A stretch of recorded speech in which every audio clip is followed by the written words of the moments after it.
Ketika lo masuk ke video ini, gue yakin lo pasti mau lah belajar tentang gimana caranya buat ngedapetin pasangan. Atau mungkin lo udah pernah denger tentang love language, terus lo pengen tahu lebih lanjut.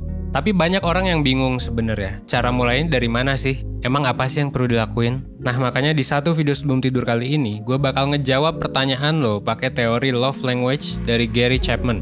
Stay tune ya.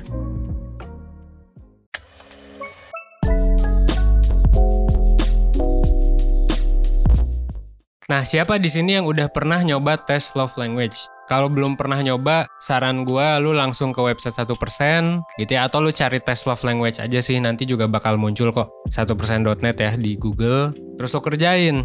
Nah, kalau misalnya lu males sekarang, ya nggak apa-apa, lu nonton aja dulu. Dan buat lo yang belum tahu, love language itu adalah konsep dari Gary Chapman yang ngejelasin soal teori tentang gimana kita menerima bentuk cinta dari orang lain. Jadi bahasa cintanya tuh kayak gimana sih? Bisa dari pasangan, dari temen, atau dari ya berbagai macam orang sih ya. Dan buku 5 Love Languages ini ngejelasin tentang gimana caranya hubungan itu bisa bertahan. Nah, kalau kita ngomongin cinta, sebenarnya kalau menurut Gary Chapman ya pada dasarnya bentuknya bermacam-macam. Tapi ya cinta sebenarnya adalah hal yang ngebuat kita ya mungkin ngerasa jadi lebih utuh lah gitu kan. Ngerasa jadi menjalani hidup lebih seneng lah. Nah, kalau misalnya di teori love language, cinta itu adalah sumber yang ngebuat kita secara emosional itu ngerasa jadi lebih penuh. Jadi dari yang awalnya kosong, kita jadi dikasih semacam bentuk berbagai macam cinta, terus kita jadi merasa penuh secara emosional. Jadi bisa dianalogin kayak bensin gitu sama mobil. Lu adalah mobilnya dan orang ngasih cinta tuh ngasih bensinnya. Mobil kan pada dasarnya ya gak bisa jalan tanpa bensin. Dan bedanya adalah ya bensin di kita adalah cinta dan kasih sayang. Dan kalau misalnya kita nggak ngerasa penuh atau nggak sama sekali nggak ada nih bensinnya, ya bakal susah buat ngejalanin hidup sehari-hari gitu. Makanya buat lo yang sering galau, jomblo, mungkin lo belum penuh aja. Atau mungkin lo lagi kosong bensinnya. Dan ini sebenarnya jadi penting kalau misalnya kita memang mau masuk ke dunia percintaan, dunia berpasangan, dunia yang tidak jomblo gitu. Kita perlu tahu dulu sebenarnya apa yang ngebuat kita merasa dicintai maupun apa yang ngebuat pasangan kita atau calon pasangan kita deh ngerasa dicintai. Karena kalau enggak ya kita bakal kebingungan dan pasangan kita juga bakal nggak dapet bensin yang dia butuh. Ibaratnya butuhnya Pertamax dikasihnya Pertalite atau mungkin premium gitu atau solar, bahkan beda banget sama kebutuhannya. Mungkin Pertalite masih bisa, solar nggak bisa gitu kan.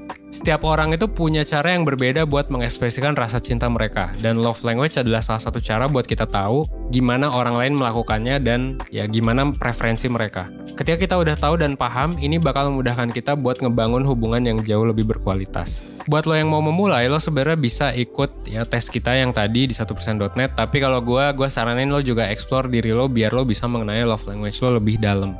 Explore ini bisa banget dengan cari tahu soal diri lo, kayak misalnya apa sih yang ngebuat lo ngerasa seneng gitu ya. Apakah ketika dipuji, apakah ketika lo dapet kado, apakah ketika lo misalnya jalan-jalan gitu ya. Dan kalau misalnya di buku Love Language ada 5 kategori yang bakal gue singgung di video ini. Meskipun di video ini ya gue bakal bahasnya mungkin dasar-dasar atau dikitnya aja ya. Karena nanti gue juga bakal ngasih tahu kalau misalnya buat lengkapnya lo bisa kemana gitu. Nah, yang pertama adalah words of affirmation. Biasanya love language ini berfokus ke pujian atau kata-kata validasi. Mereka dengan love language tipe kayak gini biasanya seneng banget kalau dikasih kata-kata positif dan bakal mungkin baper atau sakit hati kalau dikasih kritik atau kata-kata pedas. Yang kedua adalah quality time, yang biasanya berfokus pada perhatian gitu ya. Jadi dapat perhatian, ngabisin waktu bareng. Jadi nggak kayak nonton bioskop gitu ya, atau makan bareng tapi fokus ke perhatian satu sama lain. Biasanya ngobrol gitu ya. Ya sebenarnya makan juga bisa sih, tapi kayak kalau makan nggak ngobrol berarti bukan quality time.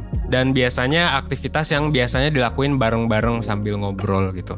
Itu yang kedua. Yang ketiga adalah receiving gifts atau pemberian dan penerimaan kado. Nah, biasanya bukan ke nilai uang atau barang yang didapatnya sih, tapi ke keseluruhan proses penerimaan kadonya. Kado itu seakan-akan sebagai simbol yang ngebuat orang itu ngerasa disayang dan dicintai. Yang keempat adalah physical touch atau sentuhan fisik. Nah, bentuk love language ini sebenarnya yang paling sering ditemuin. Kenapa? Karena banyak orang yang ngerasa kalau dipeluk atau dirangkul itu ya berarti mereka ngerasa disayang.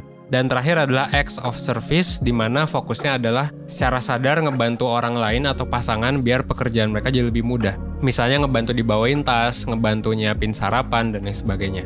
Nah, mengenali love language aja sebenarnya nggak cukup. Karena ya ini juga perlu dikomunikasikan. Dan kita juga perlu berempati ke orang. Pasangan yang berantem tuh biasanya ya, kalau kata Gary Chapman sebenarnya, karena ada miskomunikasi dalam penerjemahan love language. Misalnya lo suka kesel gitu kalau pacar lo atau ya suami atau istri lo main HP ketika lagi berduaan. Padahal lagi pegangan tangan. Nah, ini bisa jadi lo termasuk yang cukup mengedepankan quality time. Sementara love language pasangan lo mungkin adalah physical touch. Jadi kayak megang tangan aja udah cukup. Sementara lo ngerasanya mungkin belum cukup. Bisa jadi physical touch kedua, ketiga, bahkan kelima. Jadi lo bisa komunikasiin apa yang ngebuat lo ngerasa disayang dan apa yang ngebuat lo nggak terlalu suka sama pasangan. Karena kalau misalnya lo ngasih hadiah sama hal apapun gitu ya, wah pokoknya prosesnya banyak lah gitu, bikin video dan sebagainya. Kalau pacar lu misalnya cuman maunya dipegang doang gitu, atau misalnya pacar lu cuma maunya dipuji gitu ya, nggak cuma sih sebenarnya ya, nggak ada yang cuma. Tapi kayak misalnya pacar lu maunya yang lain ya, jadinya effortnya kan kebuang sia-sia.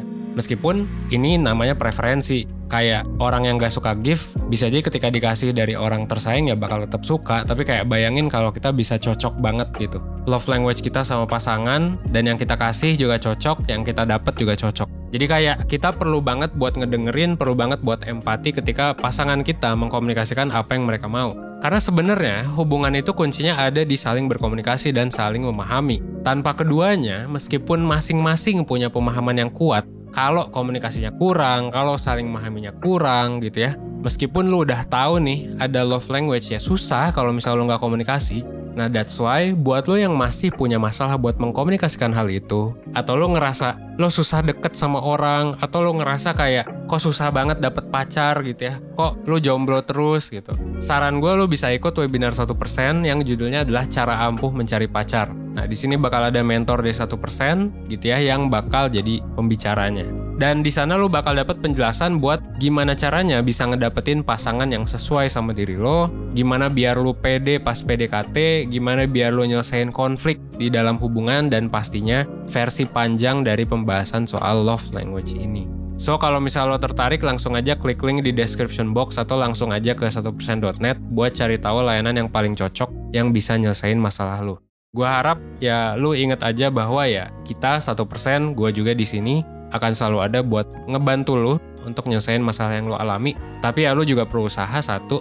Dan yang kedua, kebanyakan knowledge yang bagus gratis sih memang di YouTube, tapi ada juga yang gak gratis. Silakan kalau lo mau lebih oke, ikut webinar aja atau konsultasi di 1%. Akhir kata, gue Evan di 1%, well, thanks.